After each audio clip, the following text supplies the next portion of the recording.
Boa tarde, pessoal. Bem-vindos, bem-vindas à nossa conferência de hoje do grupo de estudos Psicanálise e Experiência Religiosa. Estamos com o meu colega, amigo da PUC Rio, né? Ele estudou doutorado em teologia e eu estava começando na graduação e ainda não acabei. Ele já defendeu, já é doutor em teologia. É, e membro da Sociedade Paul Tillich do Brasil. Agora ele também faz graduação em História na UERJ, que foi onde eu fiz Psicologia. Então, é interessante que a gente tem as duas universidades em comum, né? Então, ele publicou o livro Ser Humano e Deus, não é o título? E hoje ele vai falar para a gente um pouco de um autor que ainda não vimos, que é o teólogo Paul Tillich, né? E a questão da teologia da cultura. Então, Vitor, seja muito bem-vindo, sinta-se totalmente à vontade para apresentar aqui sua pesquisa para a gente e a palavra é sua. Valeu, Bruno. Agradeço de coração aí o convite, agradeço a participação do pessoal que tá aí logado com a gente. E, bom, primeiramente quero agradecer ao convite, né, que você me fez. Realmente o Bruno, ele marca com você e ele leva isso a sério, né? Não é o vamos marcar do carioca, que marca e nunca acontece, mas, né, o Bruno leva a sério mesmo e ainda te indica para outras coisas, né? Então, na terça-feira eu vou estar em outro evento, também online. E muito obrigado, Bruno, pela amizade, pela confiança. Agradeço também a todo o grupo de estudo, né, pela coragem também de estudar psicanálise e religião, né? É uma relação bem profícua, né? E corajosa, porque, infelizmente, a gente está em dois polos, né? Assim, ou se aprofunda na religião de forma fechada, né, e fundamentalista, ou se repulsa a religião como algo atrasado, né, como algo que não tem mais lugar. Né? Então, esses espaços de diálogo são muito importantes, sobretudo no contexto brasileiro, né, em que a religião tem exercido diversas influências. Então, agradeço de verdade e parabenizo vocês pela coragem. Bom, eu faço parte da Sociedade Paul Tillich do Brasil, como o Bruno disse, e eu quero muito, antes de começar a minha exposição, convidar vocês a conhecer a Sociedade Paul Tillich, né? Tem um site, paultillich.com.br, que lá tem vários textos, os eventos que a gente já fez, quais temas a gente já tratou. Então, na pessoa do presidente, né, professor Etienne Iguet, eu agradeço a vocês e divulgo aqui, né, a Sociedade Portuguesa do Brasil. E também a gente sempre está, 2 vezes no ano, pelo menos, a gente está publicando na revista Correlácio. A revista Correlácio é uma revista especializada em Português. E ela é Qualis A3 hoje, né, na CAPES. Então, assim, busquem lá a revista Correlácio, tem bastante conteúdo lá, majoritariamente de Paul Tillich, mas não somente, né? Porque como Paul Tillich é o teólogo da correlação, dos diálogos, das fronteiras, a revista também aceita temas como qualquer coisa que dialogue com a religião ou com a cultura, né? Então, psicanálise e religião, tema super bem-vindo lá na Correlácio, né? Pelo menos 2 vezes ao ano a gente tá publicando aí, beleza? Então, por favor, sejam bem-vindos e bem-vindas à Sociedade Paul Tillich, né? Desde já, considero já vocês aí parte da sociedade. Muito bem. Bom, eu vou dividir a minha exposição aqui em 3 partes, né? Porque, porque eu sou pastor, divido tudo em 3 partes. É, Então, assim, a primeira parte, a gente vai falar um pouco de quem é Paul Tillich, né? Quem é ele, a sua vida, a sua formação. e a sua carreira. E essa parte não é menos importante porque traz os seus motivos, né?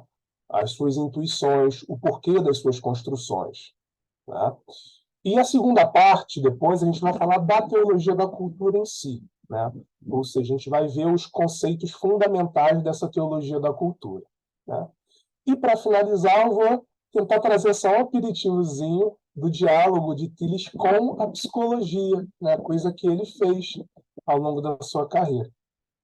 Tá bom? Então, a gente vai caminhando nessas três partes aqui.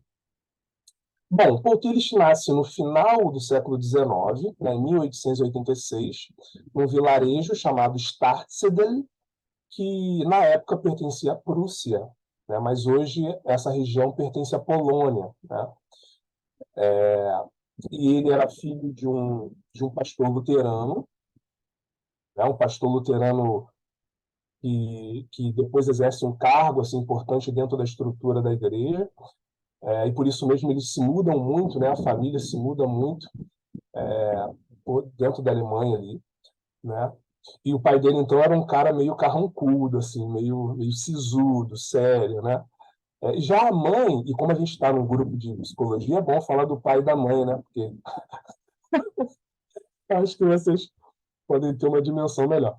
A mãe já é uma pessoa mais aberta, né? Apesar da sua timidez, é uma pessoa que tem mais um jogo de cintura, né? Já é um pouco mais maleável, né? Então, eles já experimentam na sua infância essa tensão, né?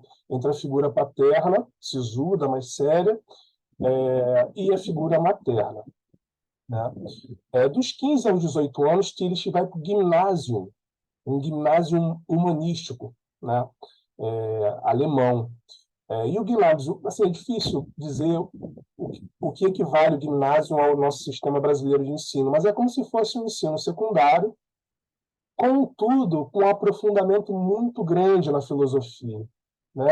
Então, esses adolescentes, assim, liam Kant, liam Fichte, liam, né, sobretudo, a filosofia antiga também, né, a filosofia clássica grega. Então, assim, é um tipo de aprofundamento que a gente talvez tenha hoje nos nossos mestrados e doutorados, né?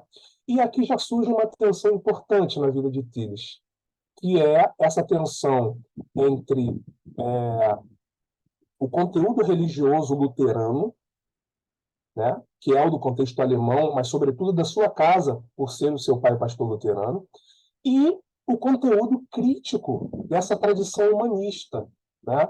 Essa filosofia humanística que ele tem no ginásio, né? Então essa tensão já vai marcando também a adolescência dele, né?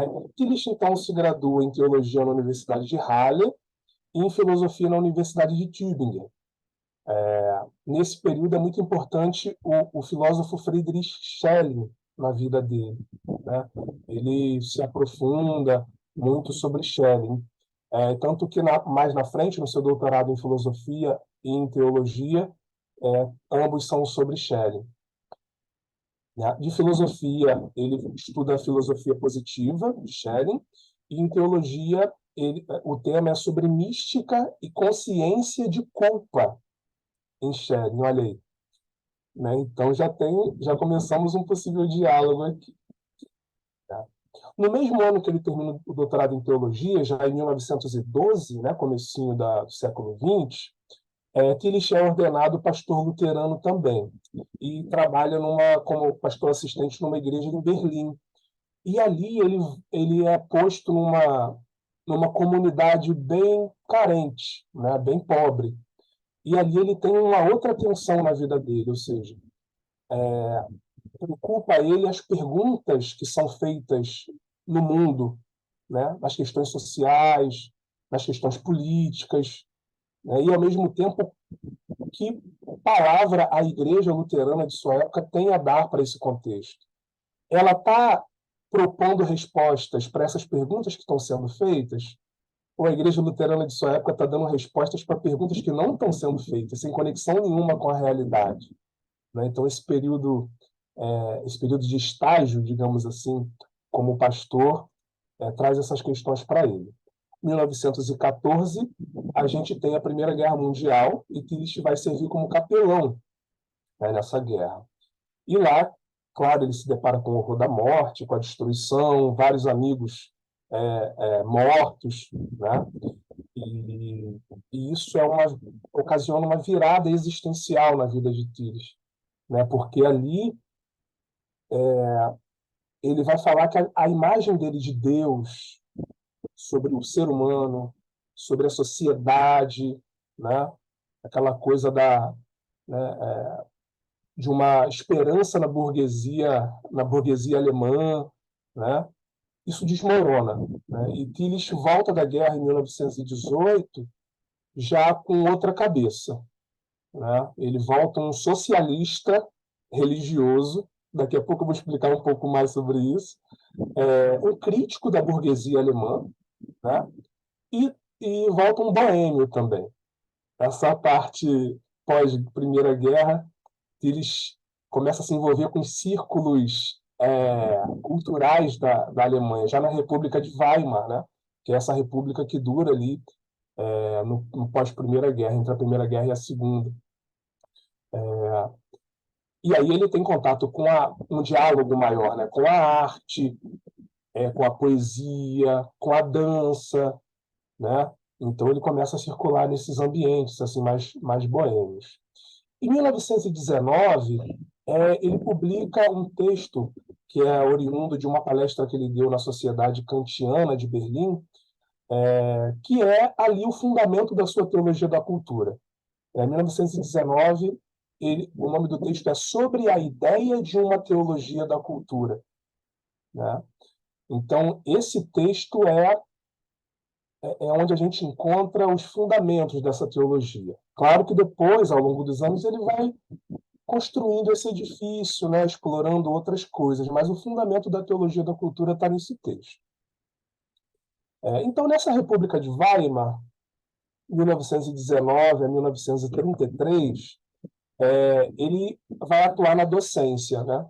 A igreja já não faz mais parte da sua vida, assim, em termos de profissão, em termos de atuação. Então, ele vai para a área da docência. Então, ele atua em Marburg, como professor de teologia, e em Marburg ele é contemporâneo de Heidegger e de Rudolf Bultmann. E ele também é professor em Leipzig, né, nesse período aí. Como professor de filosofia, ele atua em Dresden, durante um período curto, e, por fim, na Universidade de Frankfurt am Main. E lá ele fica até 1933. Em 1933, a gente tem a ascensão, né, do nacional-socialismo, do nazismo na Alemanha. Tillich diz que ele é orgulhoso de ser o primeiro não-judeu a ser expulso de uma cátedra, né? Ele viu todos os seus colegas judeus sendo expulsos, e ele foi o primeiro não-judeu, e ele diz que se orgulha disso, né?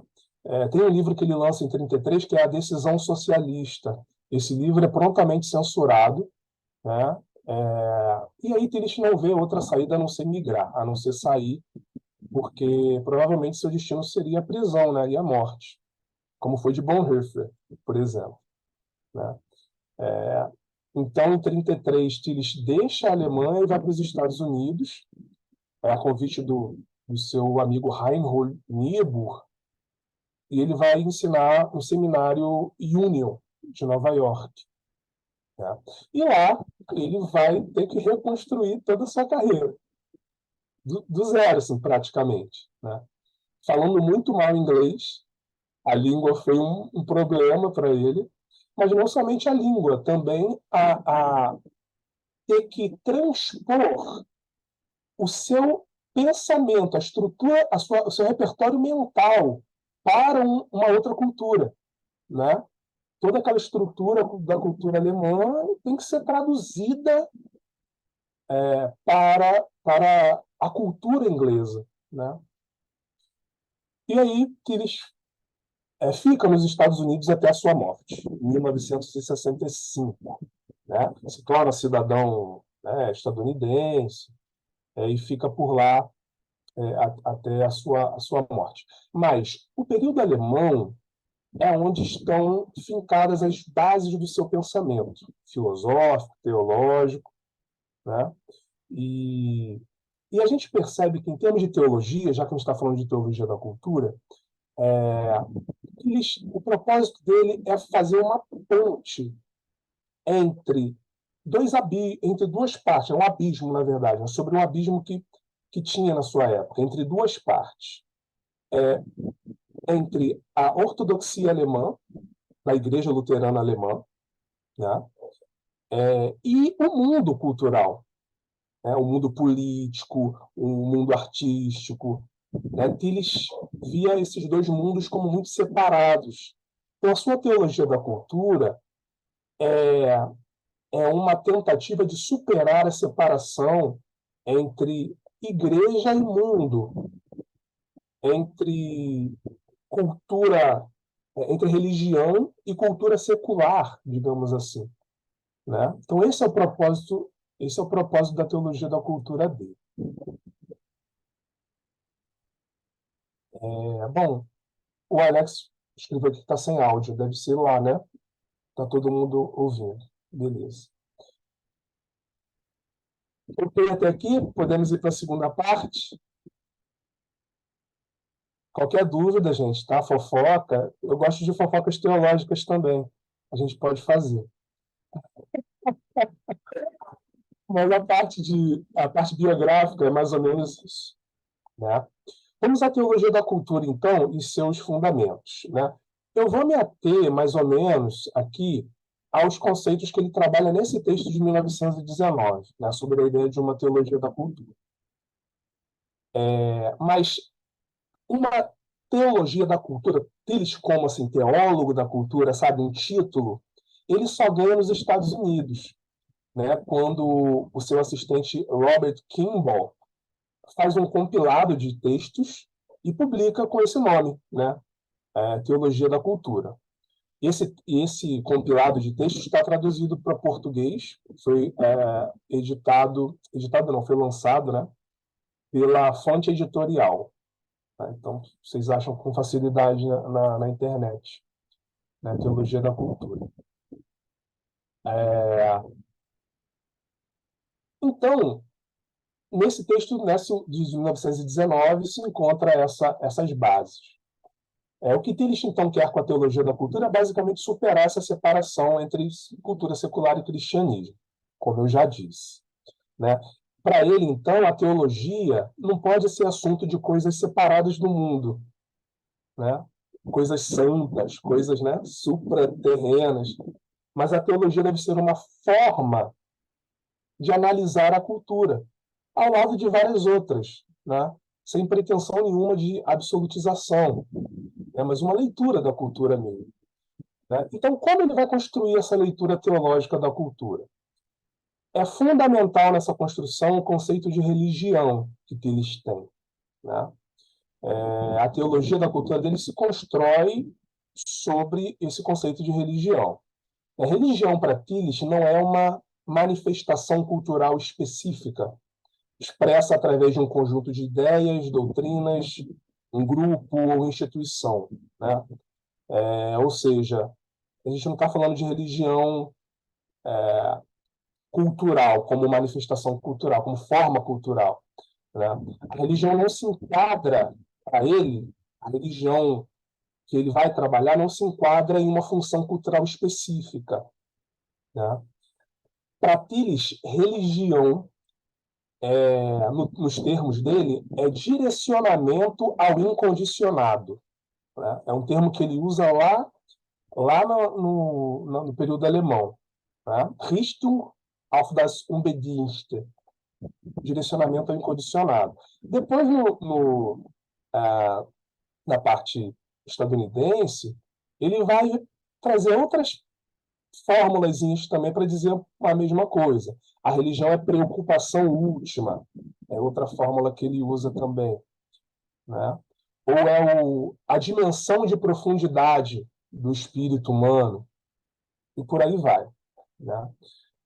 Mas para ele, então, a religião é essa potencialidade qualificadora da consciência humana, que não está aprisionada a um ato religioso, mas é uma dimensão em que o espírito humano se reconhece como espírito humano, é a autoconsciência. Né? E como autoconsciência, o ser humano enxerga, então,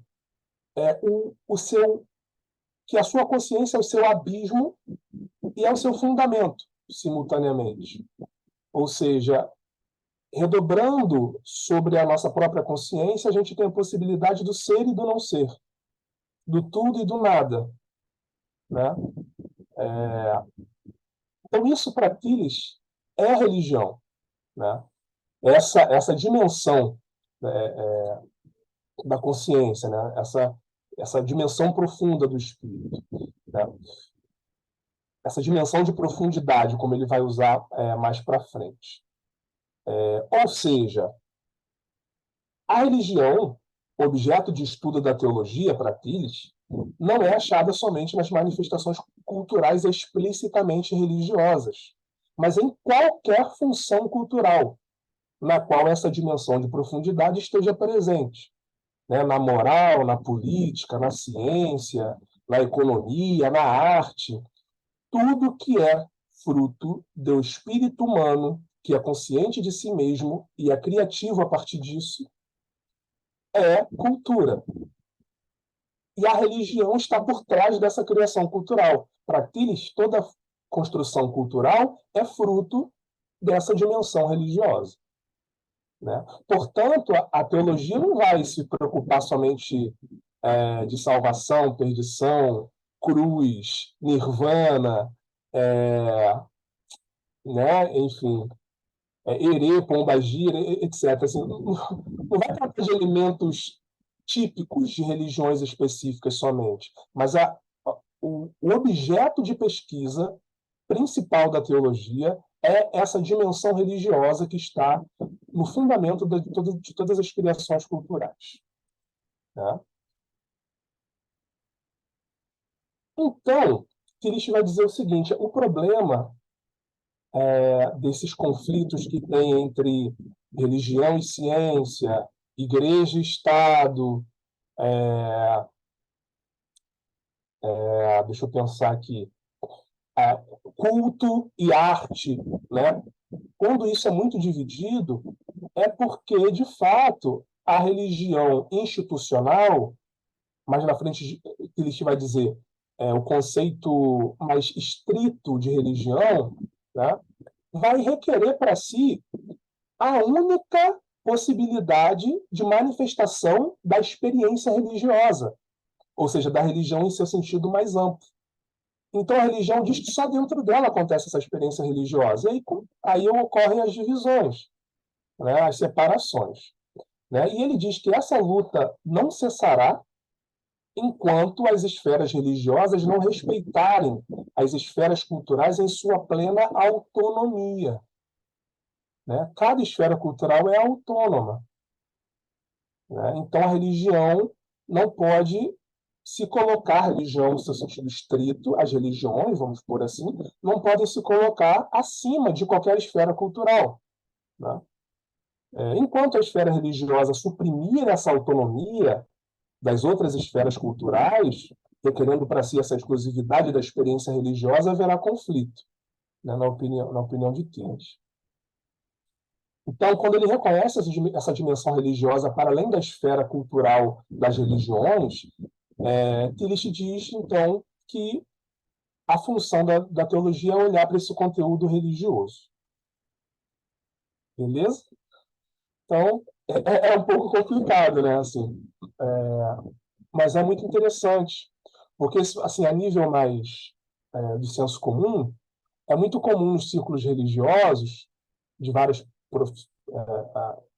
profissões, digamos assim, essa separação entre mundo e igreja, né? Entre o sagrado e o profano, né?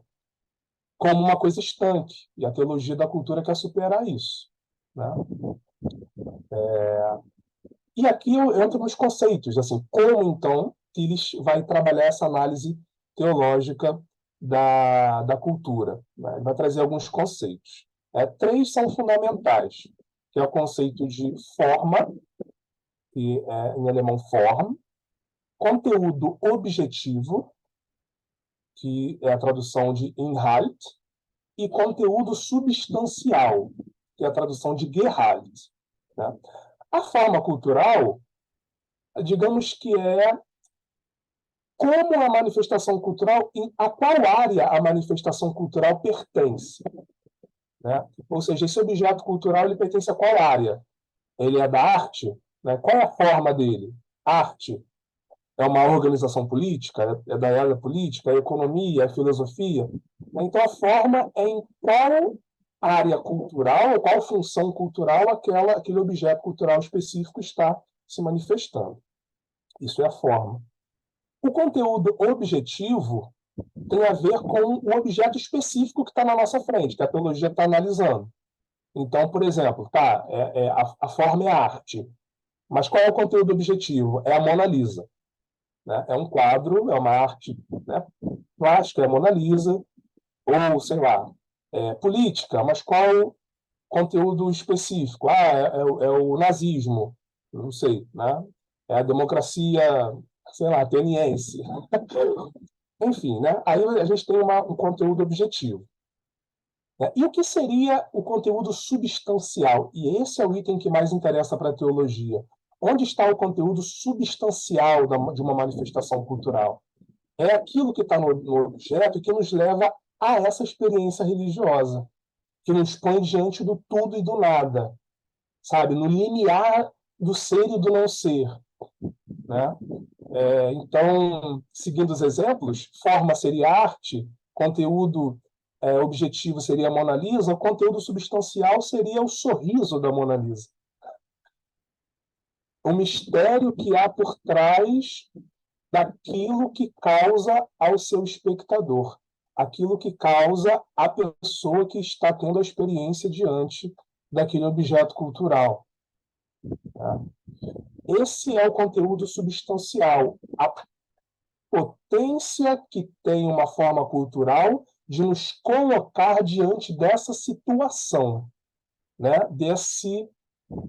Dessa dimensão, né?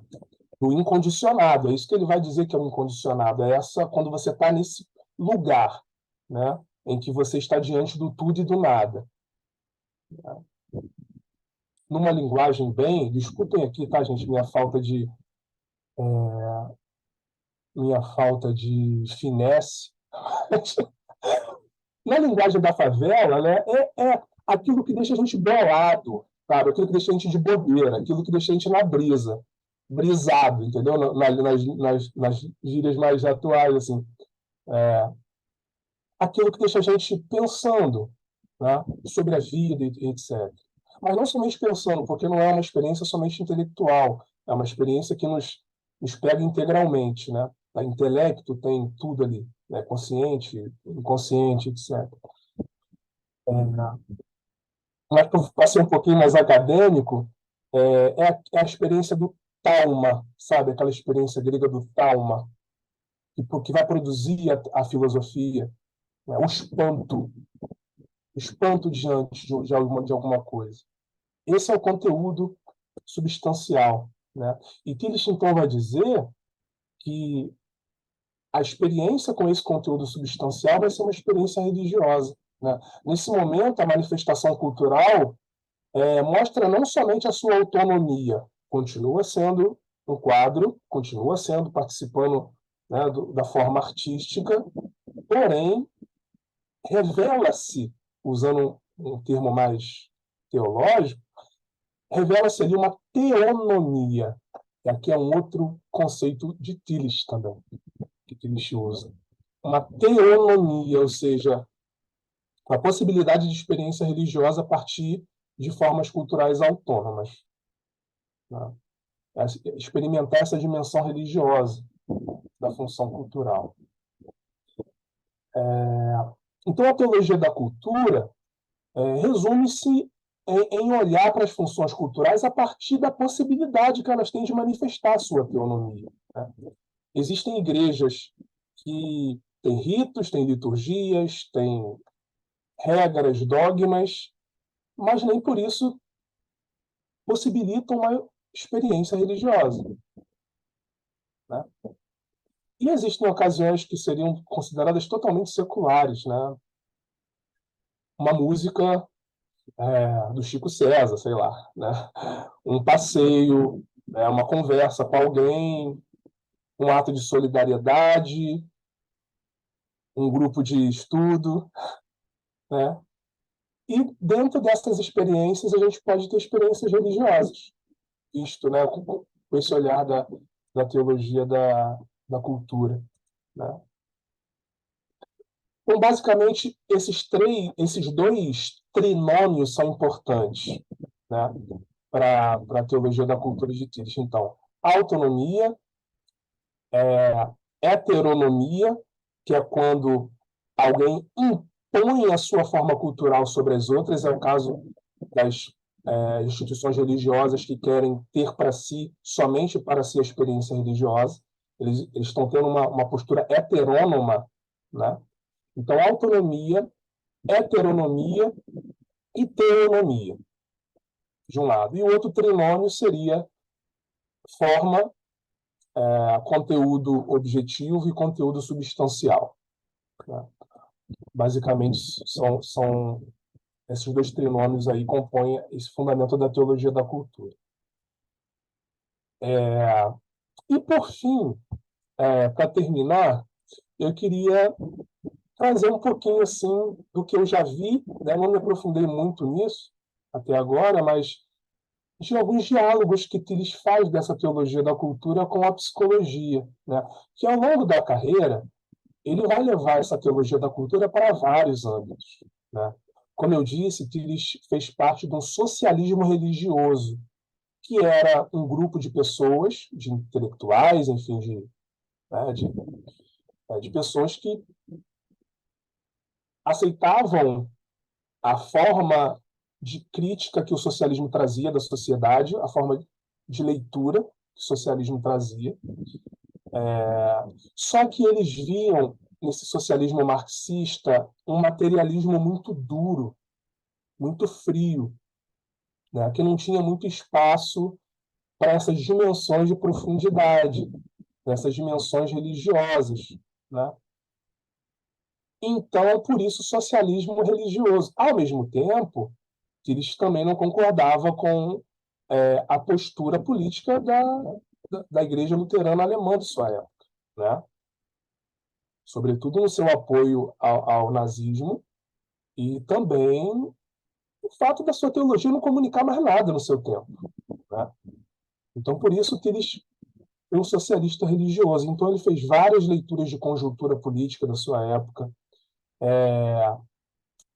Então, falava sobre um kairos do seu tempo, né? Ou seja, a irrupção do eterno no tempo, enfim, e vários outros conceitos, né? Sobre a psicologia, então, Tillich já se interessa desde a época alemã, né? Ele estava na Alemanha na época que as teorias freudianas, né, explodiram lá né, chacoalharam a Europa em geral, né, a Europa como um todo. Mas nos Estados Unidos eu acho que tem uma produção maior de diálogo com a psicologia, né? Ele dialogou muito com a psicologia existencialista e humanista, né? Então ele tem diálogos com o Rollo May, com o Carl Rogers e com Eric Fromm, né? São os três psicólogos que eu acho que tem mais conexão. Inclusive, tem uma entrevista, um bate-papo entre Carl Rogers e Tillich, né? Que foi em 1965. Eu tenho até o arquivo aqui, posso mandar daqui a pouco aqui no chat. No ano que Tillich morreu, essa foi a última aparição pública dele, né? Esse diálogo com Carl Rogers. E é bem legal, assim, eu achei bem interessante. Né? Eles falam sobre a natureza humana, o que é para um, o que é para outro, o conceito de demônico, né, que é muito importante para Tillich, e o conceito de demônico como Tillich traz influenciou alguns desses psicólogos. Enfim, eu vou botar daqui a pouco aqui esse bate-papo aí deles, né? E tem gravado no YouTube também, eu acho, essa conversa. Ah, mas, em termos de obra, a obra que eu acho que mais dialoga com a psicologia de Tales se chama A Coragem de Ser. A Coragem de Ser. Está publicada também em português pela Paz e Terra. Eu acho que não tem mais só em sebo, né? Só em sebo que se acha. Acho que não tem mais, não tá, não tem mais edição, né, nova. Mas em um dos seus sermões, lá nos Estados Unidos, eles meio que voltam um diálogozinho com a igreja. Mas não é bem com a igreja, né? Porque o seminário que ele dava aula era religioso, mas acadêmico também, lá no Union, né? E tem um sermão dele sobre salvação. E com isso eu quero encerrar. Que ele diz o seguinte, que salvação significa originalmente cura, no sentido profundo de salvação. E que há um nível de salvação que é operado pelos próprios seres humanos. Ele vai dizer que há uma dimensão salvífica que nós podemos operar também. E ele ainda diz que os profissionais de saúde mental muitas vezes agem como salvadores, enviados por Deus para fazer alguns furos no muro que divide o ser humano de sua vida eterna. Né? E não vida eterna céu, né? Pós-morte. Vida eterna como vida em abundância, vida total, vida, né, plena. Então, os psicólogos e psicólogas fazem um furo nesse muro que separa o ser humano da sua vida eterna. É um furo suficiente não para poder acabar com as ambiguidades da vida, né? Com os terrores da vida, mas para fazer com que a gente encare as ambiguidades que a vida tem, as angústias existenciais, né? Fazer a gente vislumbrar uma vida de autoafirmação, de melhor conhecimento de si mesmo e do mundo que nos cerca, né? Então, eu deixo aqui o meu agradecimento a vocês, salvadores e salvadoras, psicólogos e psicólogas, que ouvem a gente aqui, e agradeço ao Bruno também pelo convite, tá? Muito obrigado, gente. Agradeço de coração aí. Nós que agradecemos, Vitor, pela sua participação aqui. Temos muitos tilichianos aqui, não sei se estão disponíveis para perguntar. Eu gostei muito dessa colocação final do psicólogo, psicanalista, como abrir um furo que aponta para a eternidade. Eu vinha pensando justamente no caminho para cá sobre essa questão da antropologia teológica e da psicanálise. Estou com uma ideia aqui que talvez dê algum caldo aí para algum, enfim, algum trabalho. Estou pensando sobre isso. E eu li o livro do Tires, A Coragem de Ser. Você acredita? Tava lá naquela coisa acho que estava naquela estante de doações da PUC-Rio. Eu falei, gente, quem deixa esse livro aqui? Não, não acha mais, né? E aí peguei.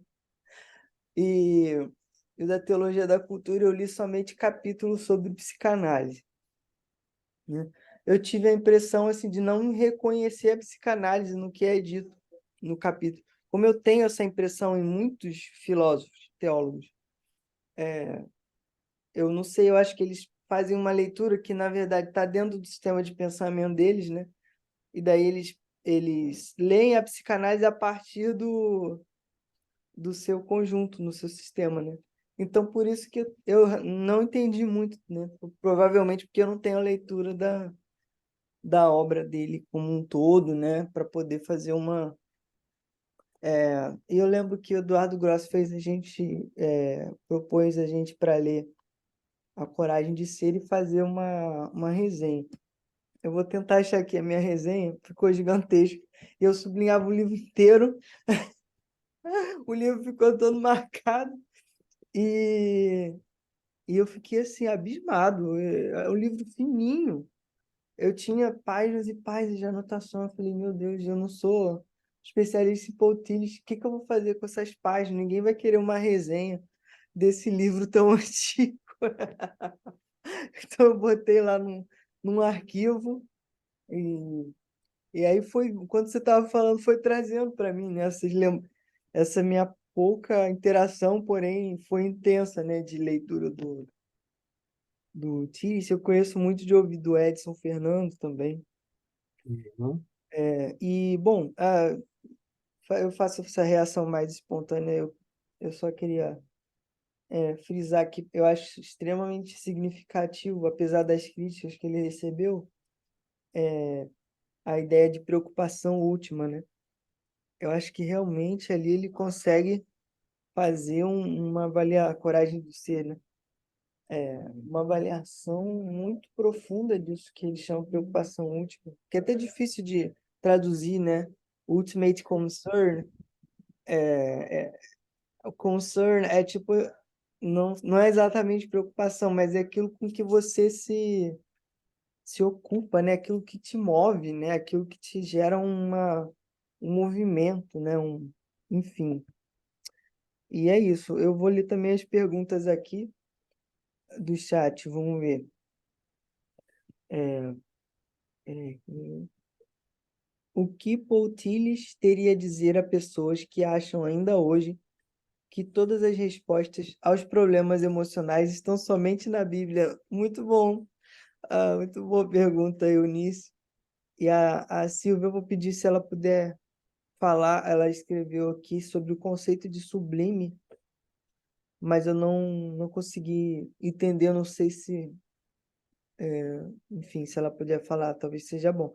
Aí você já tem três perguntas, ó, sobre preocupação última, o que dizer sobre Bíblia, os problemas emocionais e a pergunta da Silvia.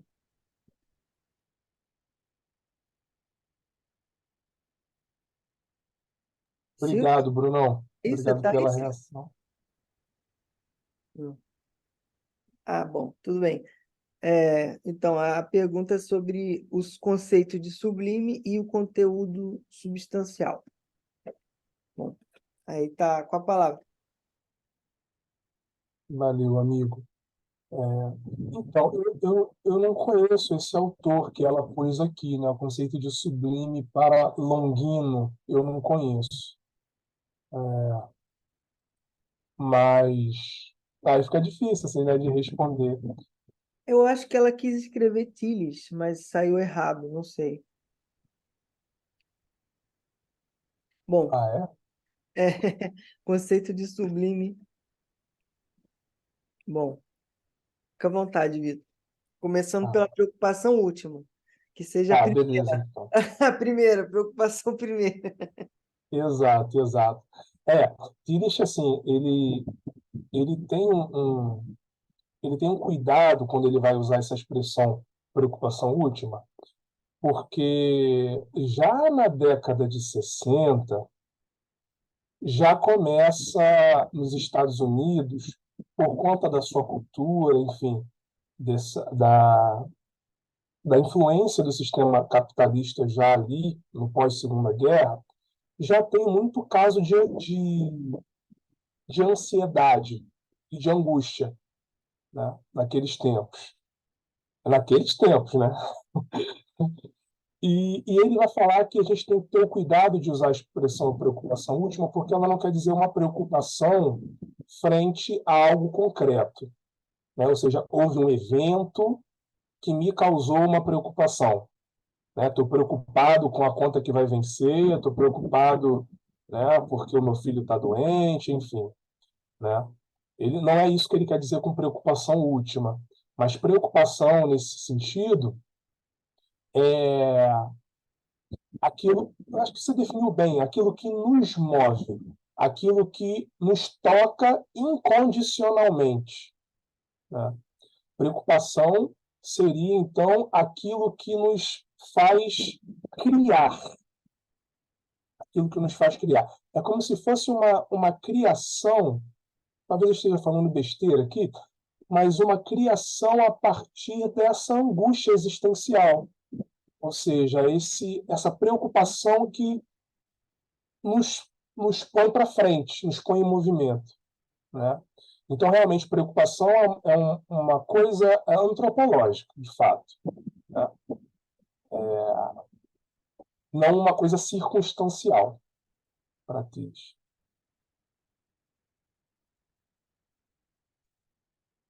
Mas, claro, lembrando que preocupação última, ultimate concern, é a forma que ele achou para poder traduzir esse conceito dele de direcionamento ao incondicionado, né?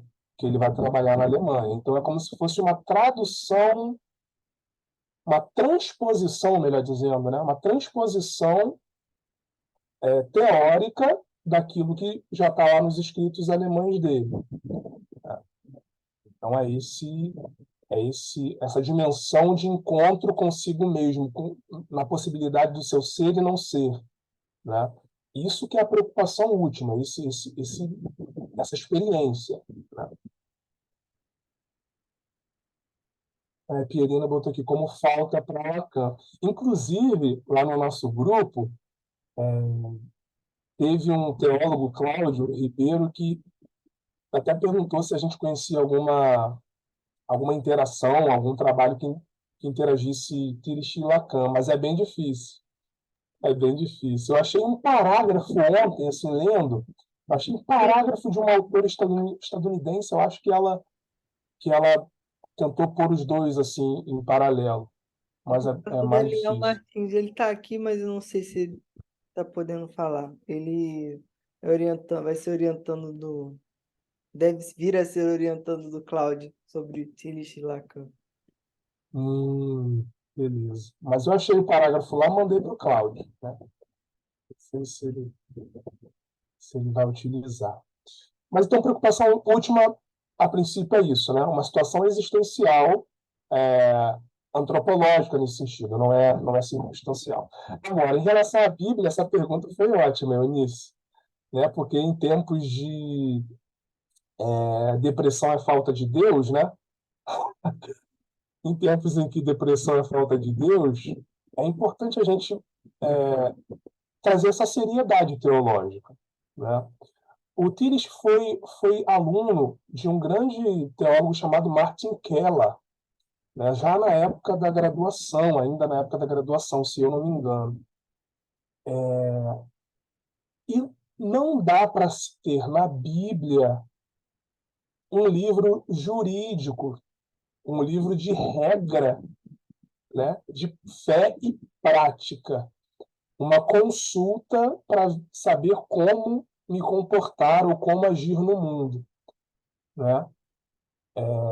Então, desde cedo, essa crítica bíblica, que nem sempre é levada a sério, mas é feita já há muito tempo por teólogos e teólogas, é fundamental para a gente entender o papel da Bíblia na experiência religiosa, né? Então, a Bíblia é um conjunto de experiências de pessoas e grupos com o sagrado, né? Experiências que têm suas circunstâncias culturais, né? Suas delimitações, né? Então, é muito perigoso quando a gente pega uma experiência religiosa de um grupo específico e quer torná-la universal, né? Então, aí está o grande problema, eu acho, né? E essa pergunta está no centro do evangelicalismo brasileiro hoje, né? Qual o papel da Bíblia, então? Se está na Bíblia, então eu posso acatar sem nenhuma crítica que a atualize, né? Ou que a ponha em seu devido contexto. É crucial essa pergunta. Aliás, o Tires é acusado por teólogos assim mais conservadores de não usar muito Bíblia na sua teologia sistemática. Né? Tires não usa Bíblia, então não é teólogo de verdade. Mas, enfim. ele mesmo já se defendeu dessas acusações, assim. Mas, sabe, então, assim, a preocupação da teologia é a experiência religiosa, é a experiência com o incondicionado, né? Então, a Bíblia está aí nesse sentido, como inspiração de experiência, né? E não como dogma normativo. Qual foi a outra questão? Procurei aqui meu trabalho sobre o Tires, não encontrei. Deve estar em algum lugar. Tem mais duas. O Irã perguntou o que Tires tem a contribuir com espiritualidade para a cultura da opressão. Ah, bom, tem mais uma do Igor, se tiver tempo. Uhum. Ah, Bom, por mim tudo bem. Tá, ah, vamos. vou ler. Então, a próxima é: boa tarde, como Tires leria o êxtase que a cultura pop procura produzir industrialmente? Por exemplo, no momento em que numa sala de cinema explode entusiasmo no clímax de Vingadores. Muito bom. Ou quando um estádio cheio canta em uníssono uma música do sertanejo universitário. Ele faria juízo de valor a respeito de como essa cultura é concebida e selecionada a serviço de grandes empresas de mídia e entretenimento? Esse público não é tocado e possivelmente inspirado por essas experiências? Uhum. Se Muito ouve bem. falar pouco dessa cultura pop, né, na universidade. O pessoal já torce assim, nariz. Olha, olha, eu vou responder primeiro essa do Igor, tá? Né, porque está mais fresquinho, depois eu respondo aqui a do Irã. Isso tem muito a ver com a minha tese de doutorado, né? A minha tese de doutorado se chama Teologia da Cultura de Consumo. Então, eu fiz uma análise teológica da cultura de consumo, né? E o papel da cultura de consumo no sistema capitalista, né? E, por fim, assim, resumindo o resumo do resumo, eu cheguei à conclusão que a cultura de consumo ela é ela funciona com que papel no sistema capitalista? De proporcionar experiências transcendentais. E aí, transcendentais entre muitas aspas, né? É uma tentativa de tirar a dureza do sistema capitalista, né? O sistema capitalista é, em si, o exagero da autonomia, né? Pressupõe-se que teremos fonte infinita de materiais, de recursos, e que chegaremos à saciação total da humanidade, né? O capitalismo faz uma linha histórica de progresso que um dia todos teremos vida abundante, como se os recursos da terra não fossem limitados, né? Só que diante dessa dureza do capitalismo, a cultura de consumo vai exercer exatamente esse papel de tirar a pessoa da loucura que é o sistema, né, e proporcionar a ela momentos de êxtase, usando a palavra aqui que o Igor fez. Então, assim, é possível ter experiências transcendentes no nosso mundo capitalista? Transcendentes de verdade? Sim, é possível. A despeito da sua intenção, né? A, a intenção do capitalismo não é gerar experiências profundas de transcendentalidade, onde você se depara com a sua finitude, onde você se depara com as suas limitações, né? Muito pelo contrário, a finitude nossa está sempre sendo negligenciada pelo capitalismo. Tudo é muito efêmero, tudo é muito rápido, tudo é muito superficial e não há tempo para profundidade, né? Até o tempo de lazer obedece ao tempo de produção, né? Vamos tirar férias? Vamos. E aí? Vamos comprar um pacote de viagem? Para onde a gente vai? O que a gente vai fazer? Podemos ter experiências transcendentais, né? Num dia dos namorados que é totalmente comercial no Brasil, né? Até a sua origem lá pelo pai do Dória, né? Podemos, claro que podemos, mas a despeito da intencionalidade do sistema capitalista. Então, é possível ter experiências transcendentais no estádio de futebol, na sala de cinema? Total, né? Total. O próprio Tillich, na sua crítica ao capitalismo, diz isso.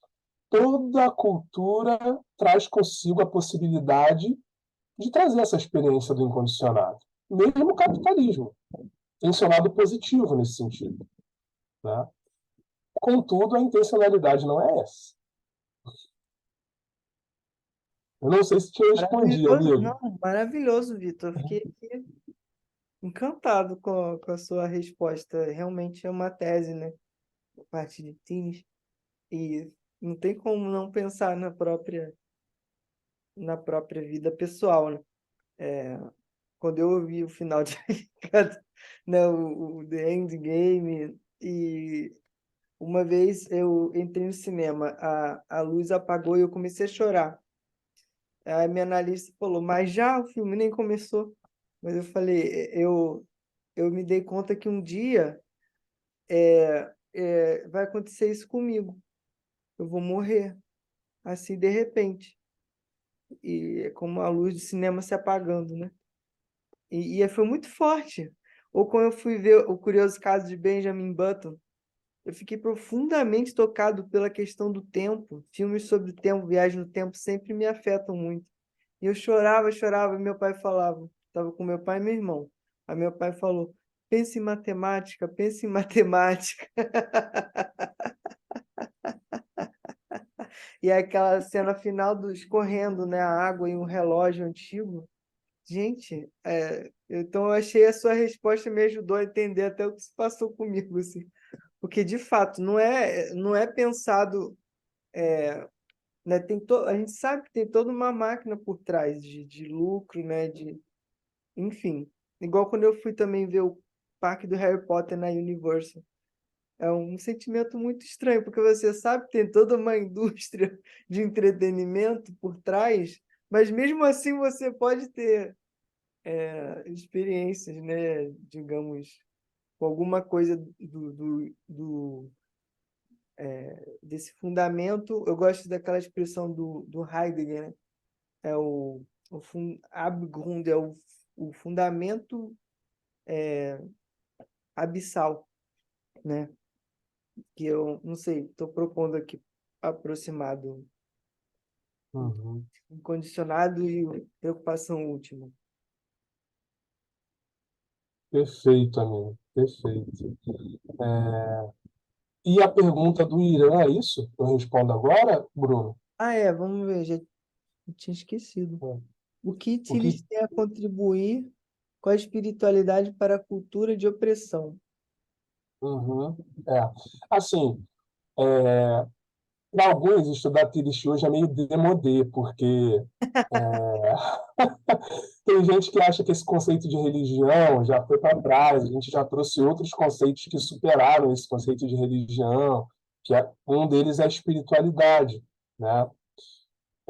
Só que tem um amigo lá da Sociedade Poutilhos, que é o Fábio, que ele fala que aí ele tem a impressão que a, a religião, né, o conceito de religião, traz consigo elementos positivos e negativos, né? Traz consigo essa ambiguidade que permeia toda a nossa existência, né? Você pode ter uma experiência religiosa, né, mas ao mesmo tempo você pode ter uma experiência traumática dentro do âmbito religioso, né? E aí esse conceito de espiritualidade às vezes vem com uma ideia de que a espiritualidade é totalmente positiva, ela está desassociada de qualquer contexto cultural, de qualquer. E aí é um pouco perigoso, né? Porque tudo na vida é ambíguo, nada está fora, né, da dimensão cultural. Mas, ou seja, Tillich não, ele permaneceu insistindo no conceito de religião até o final da sua vida, né? Mas agora, em relação à cultura de opressão, se o Irã pudesse falar um pouco do que exatamente ele está dizendo, seria legal. Cultura de opressão política, religiosa. econômica. Você tá aí, Irã? É, Acho que não. Bom, eu pensei nessa questão exatamente econômica, né? Política econômica. uhum. Oi, Uma... oi, oi, Opa! oi, Bruno, tô por aqui, meu nome. Aí, o Vitor perguntou se você pode explicar melhor a sua pergunta. Oi, O que que seria essa opressão que você perguntou? quando eu perguntei se, é que quando na época que eu fiz teologia, eu trabalhei com Paul Tillich, mais sobre a teologia sistemática, entendeu? Fiz alguns trabalhos sobre teologia sistemática de Paul Tillich. Aí quando ele falou sobre a questão, ver essa questão aí de Tillich, a teologia da cultura, aí eu tava vendo, perguntei sobre a espiritualidade, sobre a questão dessa opressão do, da vida mesmo, do corre-corre, do estresse, vamos dizer assim, do desgaste mental, desgaste físico, essa demanda exacerbada que nós temos do trabalho em si. E se ele tinha, como estão falando de cultura, e eu não sei se está relacionada à questão também do trabalho em cultura, né? Questão de culturas de empresa, cultura de pessoas, culturas de grupo. Eu não sei se ele tem algum, algum tema, algum trabalho que fala sobre espiritualidade, que tira que fala sobre alguma questão de espiritualidade, sobre questão de conceito humano, né? Uhum. Na saúde mental mesmo, dentro da saúde mental. Certo, certo. Então, eu acho que eu entendi um pouco melhor, né? Ou seja, a cultura de opressão nesse sentido mais cultural mesmo, mas envolvendo sobretudo o sistema econômico, né? Ou É seja, isso mesmo. como a nossa vida profissional, pessoal é afetada nesse sentido. Então, o Tillich vai ser um grande crítico do sistema capitalista, burguês, né? E ele já estava alertando para os perigos que a cultura estadunidense tinha, né? Para os rumos que a cultura estadunidense estava tomando. Porque ele vai dizer que o sistema capitalista ele é um sistema que está preso em sua própria finitude, num círculo de produção e consumo, né? Sem espaço para uma experiência, né, que, que pudesse tirar a gente desse ciclo de finitude. E isso, infelizmente, quando a gente não tem, ou não tem não, assim, não totalmente, mas quando a gente não se volta para essa dimensão da nossa transcendentalidade, de experiências de profundidade, dessa dimensão religiosa, o que ocorre é que a gente, essa dimensão nossa transcendente, ela é ofuscada, né? E isso ocasiona várias consequências, né? Inclusive nessa parte de transtornos psicológicos, né? Ou seja, a gente tem um déficit de transcendentalidade no nosso dia a dia, no nosso corre, dos nossos horários, e ao mesmo tempo essa cultura capitalista ela nos propõe oportunidades de superar esse déficit.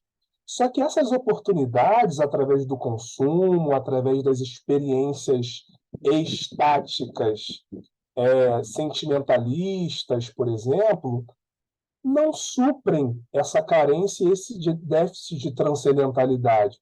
Exatamente porque é pautado pela efemeridade, é pautado pelo, pelo vazio numérico que é, né, que é a cultura capitalista. Então, eu acho que a crítica de Tillich vai nesse sentido, né, de como a nossa vida acaba sendo pautada na falta desse voltar-se para a nossa dimensão religiosa. Não sei se respondi a Obrigado. sua questão. Eu queria, baseado na pergunta do Irã, me solidarizar, em primeiro lugar, porque eu tenho pensado muito sobre isso e tenho procurado modificar várias coisas na minha vida para ter uma vida mais tranquila, organizada e é um enorme desafio, e, enfim, em todos os sentidos, né? A gente não pode colocar a culpa em nós mesmos, mas como que a gente reage diante de toda essa loucura que é, né, a vida moderna. Eu queria muito, eu vejo uns vídeos da Thaís Godinho, eu li o livro dela, terminei hoje, Vida Organizada. Quero recomendar, é muito bom os vídeos, ela é tão tranquila e ela ajuda a gente a não ficar tão assoberbado com essa loucura que é. Pessoalmente, eu às vezes, tipo, vou dar um exemplo bem simples. Eu vindo para cá, eu aprendi uma coisa na Jornada Mundial da Juventude no Panamá, eu estava trabalhando voluntário com a GMJ Youth, uma empresa que faz essa coisa, né? E aí o, o guia falou pra gente, quando sai do metrô, vocês não tentam sair com a multidão, porque é muita gente. Vocês vão para a parede, espera 1 minuto, vai ficar livre a estação, vocês vão com o seu grupo. E eu tenho feito isso na minha vida pessoal, de vez em quando. E aí hoje, vindo para cá, eu desci daquela mundaréu de gente, eu querendo ficar, me afastei e fiquei observando. Eu falei, nossa, eu ganhei 1 minuto inteiro para pensar na minha vida, para fazer nada, para reconsiderar todos os meus projetos que eu quero fazer. E fiquei assim, devaneando as pessoas andando. É um exemplo, mas assim, a gente tem que usar as filas de banco, né? O tempo no metrô, para pensar sobre nós, né? E o Tilly está ajudando a gente nisso. O Vitor está trazendo a teologia dele para a gente pensar sobre o que realmente nos ocupa, com o que realmente a gente se ocupa no coração, no espírito, né? Qual é a nossa preocupação última? Como é que isso se articula com todas as áreas da nossa vida, a cultura que a gente está? Então, eu achei muito legal pensar como é que eu ir no cinema assistir né, graças à pergunta aqui do Igor, ouvir uma música, isso pode estar ligado com a minha vivência com Deus, né? Uma vez uma colega cantou a música da Marjorie este ano na igreja, num encontro de grupo jovem, adolescente. Aí ficou todo mundo assim, aí ela, eu cantei essa música porque eu queria mostrar que nem sempre a gente encontra a Deus somente nas músicas religiosas. Você pode ouvir uma música, né, do mundo, da MPB, né? A Eunice quer falar, vamos. Vai lá, Não, Eunice. Bruno, só ilustrando isso que você está falando, na teoria do estresse, a gente tem uma condição que a gente chama de estresse da inércia, que é exatamente isso que você passa quando você chega numa fila de banco, você tem que parar aquela correria. Quando você reconhece isso, né, você consegue lidar com isso. Quando você encostou na parede, você viu a multidão passar, você estava lidando com isso, né? Então, a inércia ali, entre aspas, né, deixou de ser um estresse. Era esse comentário. Interessante, né? Tem a ver com como lidar com a ansiedade, né? Enfim, nesse mundo que a gente está bem confuso. Uhum. Muito Ah, bom. quero agradecer. Eu acho que, bom, espero que tenha sido legal para você também, meu amigo, que você tenha até se robustecido para falar num evento muito mais acadêmico, uma cá- cátedra Carlo Maria Martini, da Pontifícia Universidade Católica do Rio de Janeiro, coordenada pela professora Maria Carla Luquete Binger.